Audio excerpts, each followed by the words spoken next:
Sexta-feira, dia 22 de novembro, e é dia da gente dar aquele giro pelas notícias ambientais que foram destaques no Brasil e no mundo nos últimos dias. Vamos lá?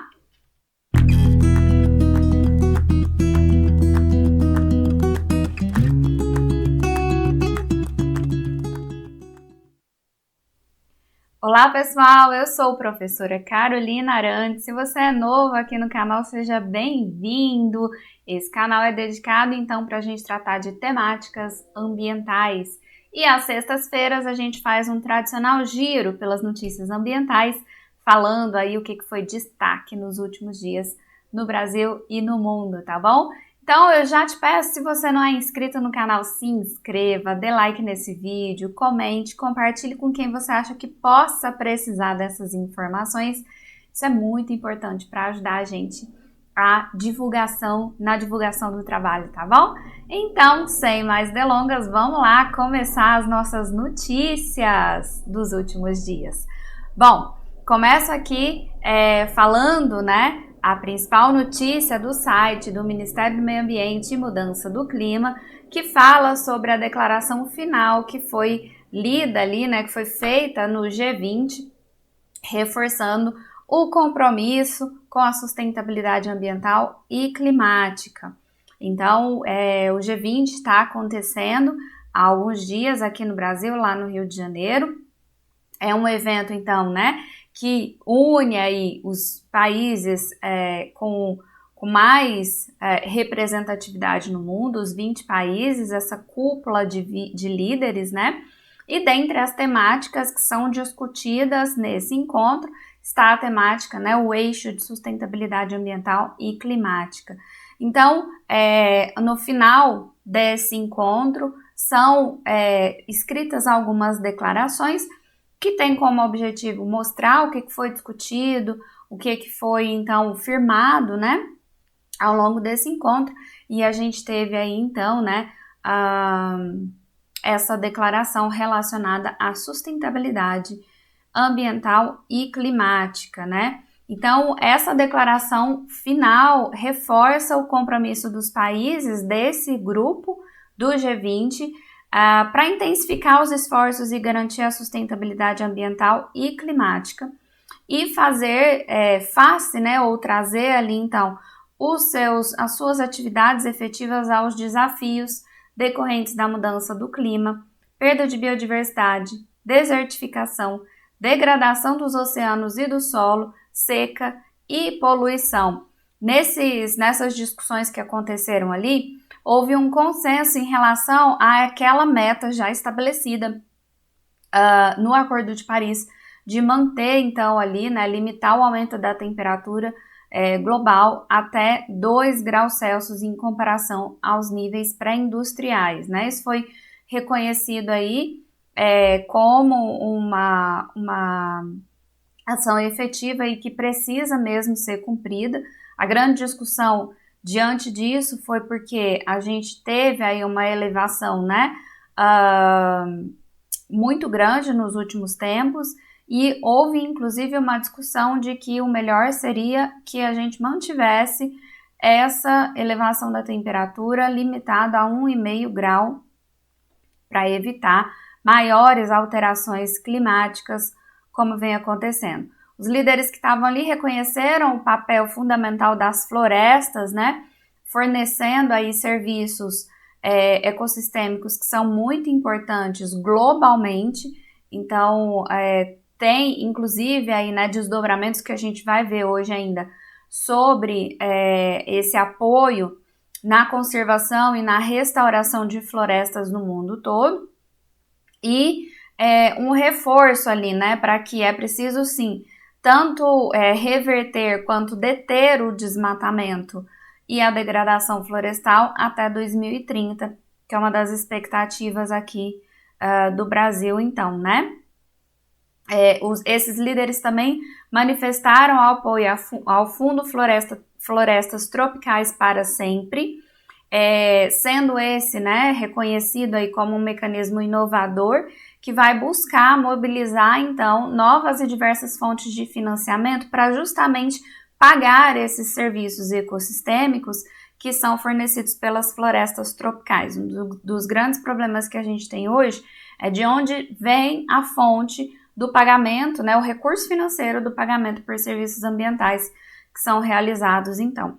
Então, esse fundo, ele ganhou o apoio de vários líderes com essa visão aí, né? Então, essa declaração final, ela tem ali 22 páginas, trouxe aí, né, vários pontos importantes, com cinco tópicos, especialmente, que é a situação política e econômica internacional, inclusão social e luta contra a fome e a pobreza, desenvolvimento sustentável e as ações climáticas, reforma das instituições globais de governança e a inclusão e efetividade no G20. Então, eu deixo aí o QR Code para vocês, para que vocês possam ler a reportagem na íntegra. Tem bastante informação interessante sobre essa, que foi a declaração voltada aí, então, para as temáticas ambientais e de mudanças climáticas, tá bom?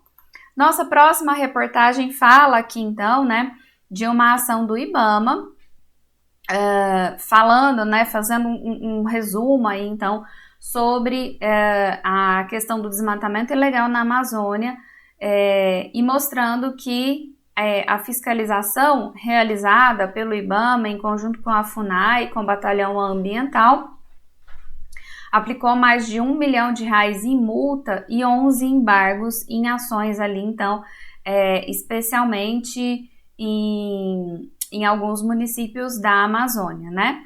Então, a reportagem traz especificamente, né, falando dos municípios de Altazes e Itacoatiara, no Amazonas, e na terra indígena Rio Urubu, que foram, então, ali áreas que receberam, né, fiscalizações mais efetivas nas últimas semanas.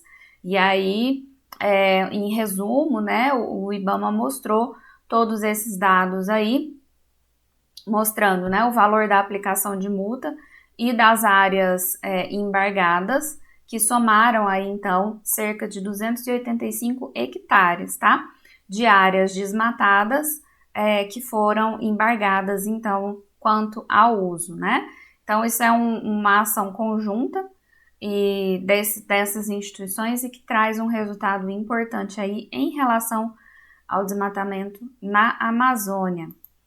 Outra reportagem que eu gostaria de trazer aqui para vocês é o destaque, né, do INPE, que tem aí um projeto em desenvolvimento para fazer o monitoramento por satélite de derramamento de óleo nos oceanos aqui da costa brasileira, né? Então, o INPE tem desenvolvido, desde que a gente teve aquele evento, né, de derramamento de óleo que acometeu aí toda a costa brasileira, o INPE vem, então, né, em parceria com outras instituições, tentando desenvolver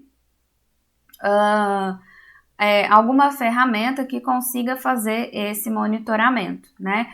Então, essa semana, o INPE lançou aí, então, esse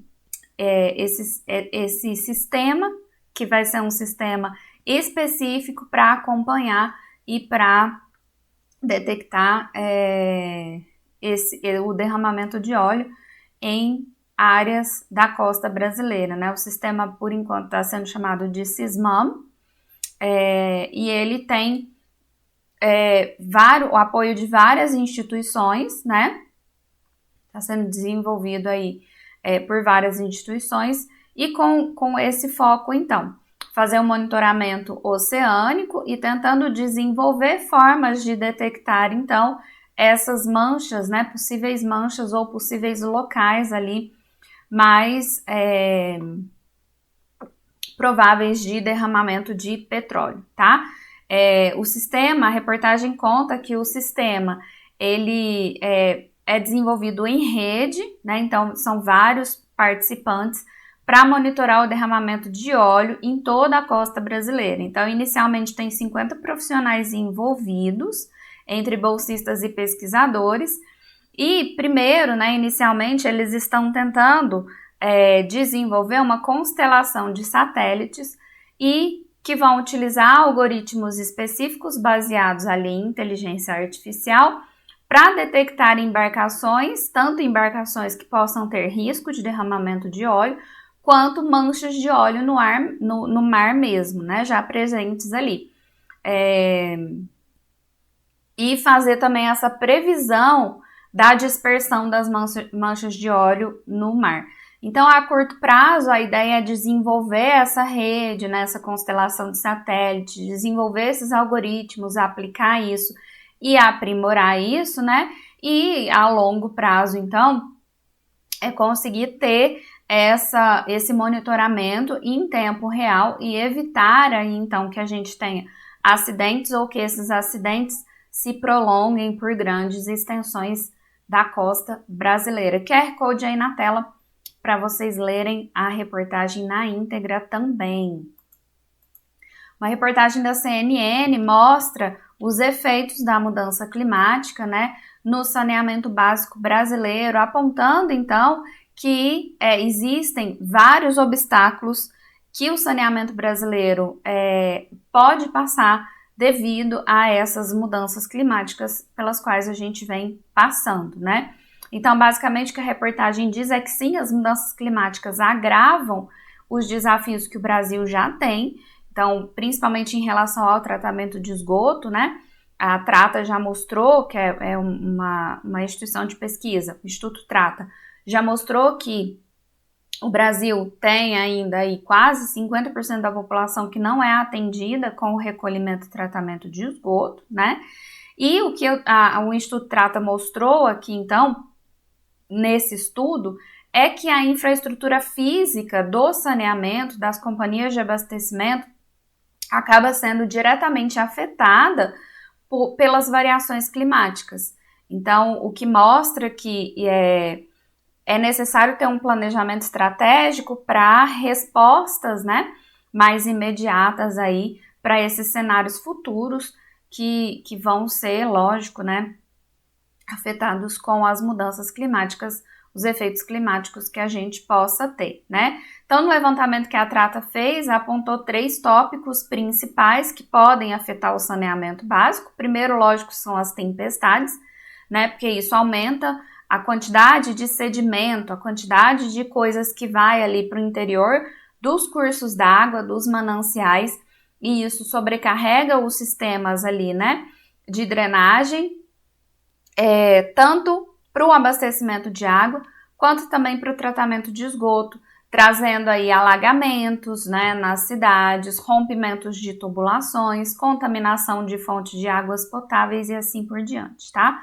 O Instituto fala ainda das ondas de calor, porque essas ondas de calor, elas acabam aumentando bastante a evaporação e reduzindo o volume de água que a gente tem também nos mananciais, e isso pode, então, acarretar em várias coisas. Primeiro, quanto menos água a gente tem, mais concentrado fica os elementos que estão ali, isso pode aumentar a poluição da água, né? E fora que, né, a onda de calor eleva a demanda por água, a demanda por energia, e isso acaba gerando uma escassez desse recurso localmente ali, então. Então, o que o Instituto fala é que essas ondas de calor pressionam muito o sistema hídrico, em especial em relação ao abastecimento de água potável.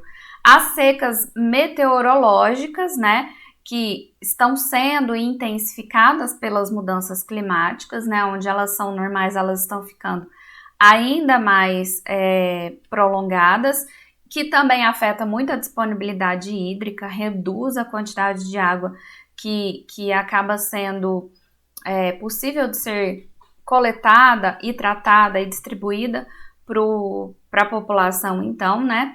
E isso acaba gerando problemas, inclusive, né, na distribuição ali de diferentes fontes de abastecimento de água, limitando o acesso da população a esse serviço. Fora que, né, a redução dessa quantidade de água pode aumentar o risco de disseminação de doenças e tudo mais, né? Então, isso deixa muito, muito óbvio essas secas prolongadas, que a gente tem uma desigualdade no acesso de água potável, que no Brasil hoje a Trata mostrou que, o Instituto Trata mostrou que a gente tem cerca de 90% da população abastecida com água potável, mas o agravamento das secas pode tornar, então, essa diferença, essa disparidade no abastecimento muito maior, tá? A reportagem traz ainda, né, os principais efeitos que podem acontecer por região. Então, por exemplo, onde a gente tem maior risco de abastecimento afetado por tempestades são a região do Rio Grande do Sul, Espírito Santo e Rio de Janeiro, justamente porque são as áreas que estão mais acometidas por essas grandes tempestades, volumes muito grandes de água em curto período de tempo. Maior risco de contaminação da água superficial e impacto do sistema de esgotamento sanitário em tempestades na região sul, Rio Grande do Sul e Santa Catarina. Maiores riscos de seu abastecimento de água ser afetado por ondas de calor fica, então, na região do Mato Grosso do Sul e Amazonas, e sistema de abastecimento de água mais vulnerável a secas meteorológicas na região do Ceará, Rio Grande do Norte e Paraíba, tá? QR Code aí na tela para vocês lerem a reportagem na íntegra. Nossa próxima reportagem fala aqui, então, de um avanço que a gente teve aqui no Brasil, que foi um projeto que passou pela Câmara, então, né, pela toda a aprovação necessária em relação aos projetos de lei, e agora já está sendo encaminhado para a sanção do presidente da República. Esse projeto ele estabelece um marco regulatório para o mercado de carbono no Brasil, tá? Então, um grande problema que a gente sempre teve, que é um problema inclusive mundial, a gente vai falar numa próxima reportagem ali para frente, que isso inclusive foi discutido na COP29 que aconteceu agora, é essa falta de regulamentação no mercado de carbono, e não era diferente aqui no Brasil. Então, na terça-feira agora, a Câmara aprovou esse projeto de lei que regulamenta o mercado de créditos de carbono no Brasil e estabelece um limite de emissões de gases de efeito estufa no setor produtivo. Então, agora o texto vai ali para a sanção do presidente, né? Toda essa regulamentação do mercado de carbono aqui no Brasil vai ficar vinculada ao Sistema Brasileiro de Comércio de Emissões de Gases de Efeito Estufa, o SBCE, que estabelecerá os limites, né, e vai fazer a gestão das medidas compensatórias. O texto criou ainda um sistema de bonificação para empresas ou estados que reduzirem o lançamento de gás carbônico na atmosfera como uma forma de compensação por essa redução, né? Quem comprovadamente deixar de emitir o gás, né, carbônico na atmosfera vai ganhar créditos de carbono que podem ser comercializados e comprados por empresas que emitem, então, esse gás acima do teto, né? Cada crédito de carbono representa 1 tonelada de CO2, né, dióxido de carbono equivalente, poupado. Então, a compensação, esse crédito sempre vai estar relacionado a essa medida, 1 tonelada de dióxido de carbono equivalente que for poupado. Para cada tonelada, então, é um crédito de carbono que a empresa vai receber, né? Esses créditos podem ser, então, comprados e transformados em cotas brasileiras de emissão. Então, aqueles que emitem mais do que o limite permitido podem comprar esses créditos e emitir isso como cotas brasileiras de emissão, tá? Então, isso é um grande avanço para a gente aqui no Brasil, né? Ter essa regulamentação é muito importante.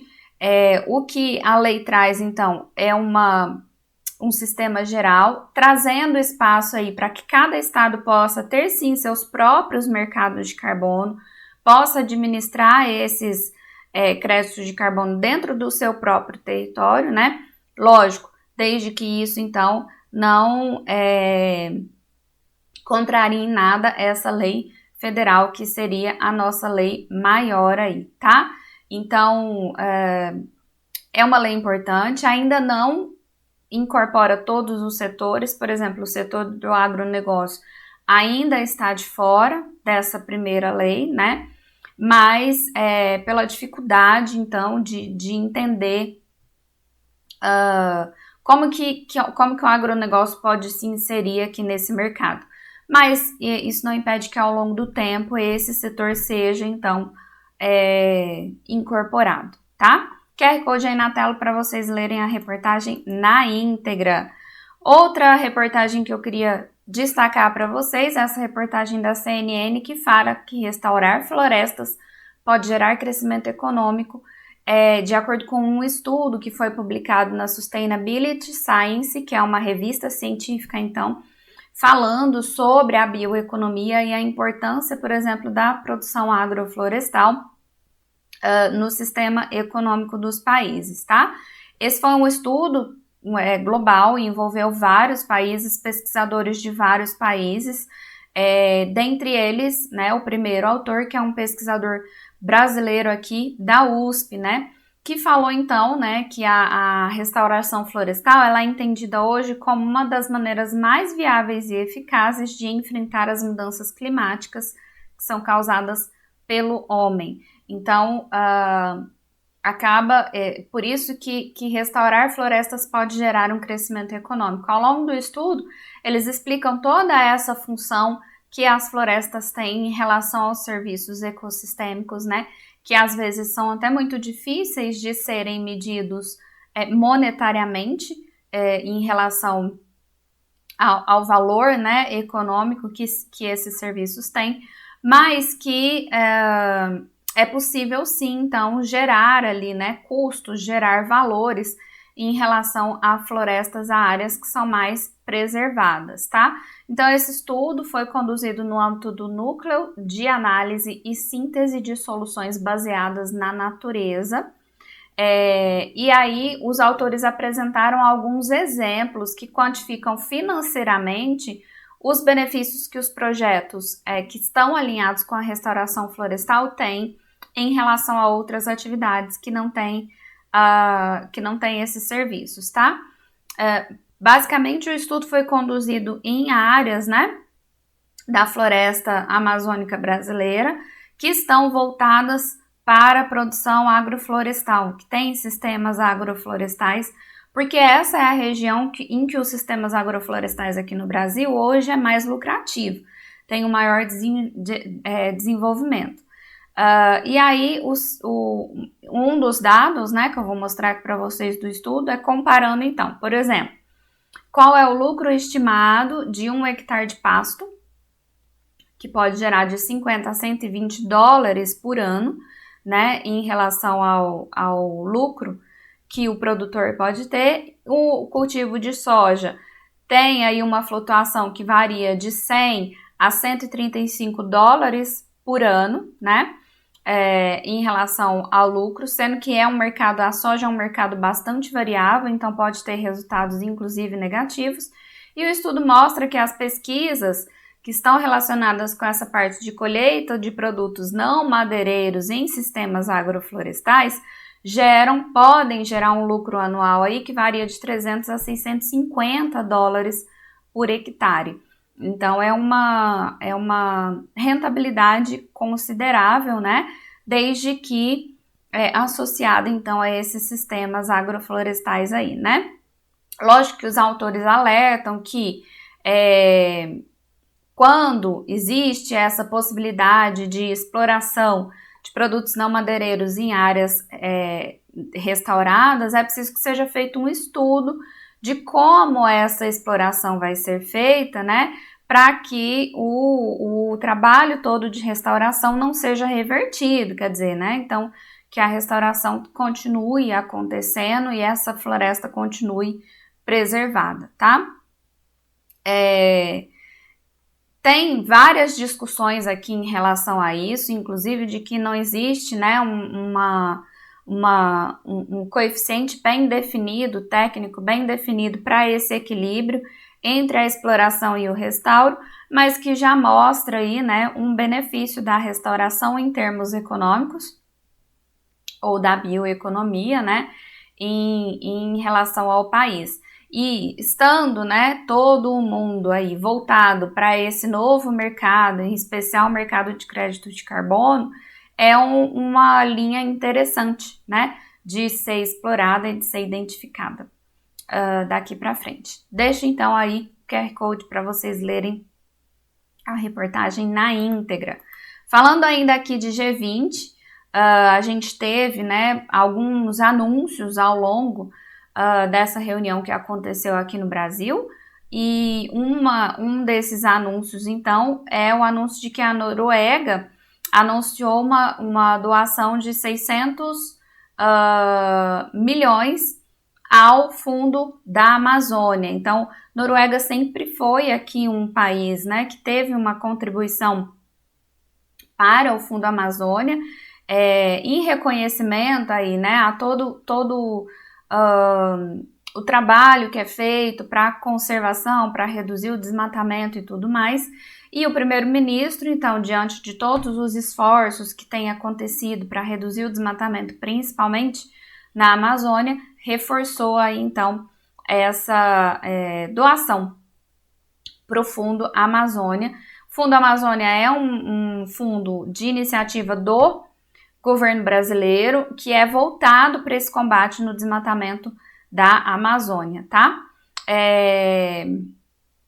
Então, esses dados que foram apresentados sobre a redução do desmatamento na Amazônia, a gente já até falou aqui, foram dados apresentados pelo próprio INPE, mostrando que houve ali uma redução de 31% no desmatamento na Amazônia no ano de 2023, encorajam, né, os países a continuar, então, investindo em fundos como o Fundo Amazônia, que mostra, né, que esse dinheiro, então, tem sido bem aplicado. Como eu disse, a Noruega é um dos principais doadores desde sempre aí, né, e acabou que no encontro da cúpula do G20 houve esse reforço e esse anúncio aí de mais doação. Outro anúncio de doação que foi feito foi pelo Joe Biden, que anunciou aí, né, um pacote de novos esforços para impulsionar ações voltadas à conservação de terras e águas na Amazônia, proteção da biodiversidade e combate à crise climáticas, né? Então, dentre todas as alternativas que o Joe Biden citou, uma delas é o aporte ali adicional de 50 milhões também ao Fundo da Amazônia, né? Então, um valor significativo que acaba ajudando aí nas ações que são voltadas à conservação e à restauração da floresta amazônica aqui no Brasil. Bom, ainda falando sobre esses encontros aí mundiais, a gente tem a COP29, que aconteceu lá no Azerbaijão, né? E uma das consequências, né, um dos resultados aí da COP29 é a aprovação do mercado global de créditos de carbono. Então, como eu disse para vocês, essa parte do crédito de carbono, o mercado de crédito de carbono é um mercado muito incerto e muito pouco padronizado. Então, isso foi uma das coisas que foi discutida na COP29, que é preciso ter um esforço para a regulamentação desse mercado, né? E uma padronização, para que isso fique realmente, né, que isso se torne realmente um mercado efetivo, possível de ser, então, ampliado e de ser replicado, né? Então, uma das consequências aí da COP, então, 29, foi essa aprovação do mercado global de créditos de carbono. Lógico que nada muito efetivo, mas um início de conversas para essa padronização, né? E trazer, então, ali um alinhamento global em relação ao mercado de carbono. A ideia que eles expuseram na COP29 é que se uma organização conseguir reduzir as suas emissões, né? Além do que é especificado na legislação daquele país, então todo país tem sua legislação de limite. Então, se aquela empresa consegue reduzir mais abaixo do que esse limite, esse montante extra do que ela poderia, então, né, produzir até o limite especificado pelo Brasil, pode, então, ser comercializado nesse mercado, né? Para aquelas organizações que não conseguem reduzir, que acabam ultrapassando os limites de de emissão. Basicamente, o que a gente discutiu aqui sobre o mercado de carbono brasileiro, tá? Então, o que a gente tem hoje, né, de como ter esses créditos de carbono seria patrocinar, né, as empresas patrocinam a restauração florestal e a redução do desmatamento. E tem também os projetos de captura excedentes de emissão, redução ou preservação de biomas que geram benefícios diretos ao meio ambiente e ao clima.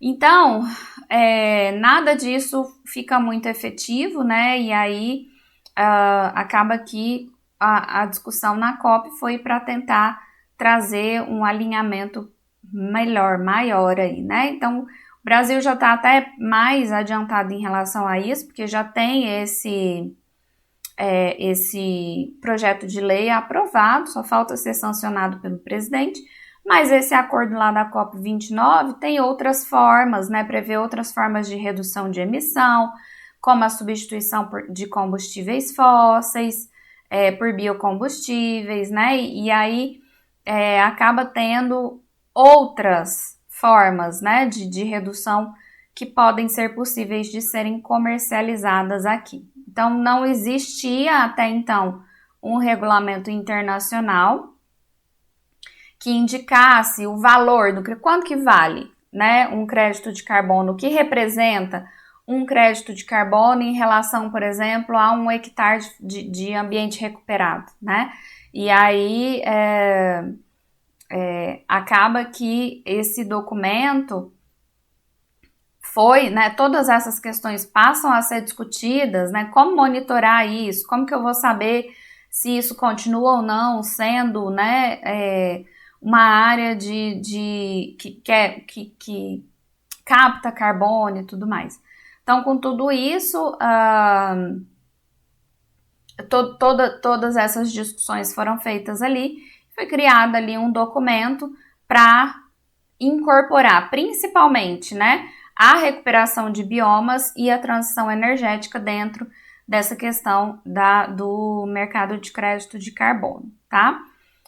Lógico que esse documento ele ainda precisa ser muito trabalhado, a expectativa é que na COP30 que vai acontecer aqui no Brasil, muitas coisas ainda possam ser discutidas, não satisfaz e nem um pouco, né, o que, por exemplo, alguns ambientalistas gostariam que fosse previsto aí, né, e também não satisfaz o pessoal do mercado financeiro, que gostaria de ter algumas vantagens a mais, alguma flexibilidade ali que não foi possível de ser feita. Então, alguns detalhamentos, obviamente, vão acontecer na COP30, não vai ficar tão no campo das ideias ideológico como que a gente viu até aqui, mas já é um avanço em relação a esse mercado que sempre foi tão obscuro, né, no Brasil e no mundo. Em relação à COP29, o Brasil lançou no evento as suas novas metas, né, que ele prevê. Então, o Brasil se comprometeu a reduzir as emissões líquidas de gases de efeito estufa em 67% até 2035 em relação aos níveis de 2005. Então, aumentou aí as suas metas, apesar de não ter especificado em quais setores que essas reduções vão acontecer. A expectativa é que o Brasil, então, apresente aí essas especificações no ano que vem, que a COP vai acontecer aqui no Brasil mesmo, né? Então, é uma boa oportunidade para o Brasil demonstrar onde que essas reduções, em quais setores que vão acontecer, tá? Bom, por hoje é isso, são as principais notícias que a gente tem aí. Espero que vocês tenham gostado. De novo, não se esqueçam de deixar o like, de comentar, compartilhar, se inscrever no canal, que isso é importante para ajudar, então, nos projetos aqui do canal, beleza? Te vejo na próxima. Até lá!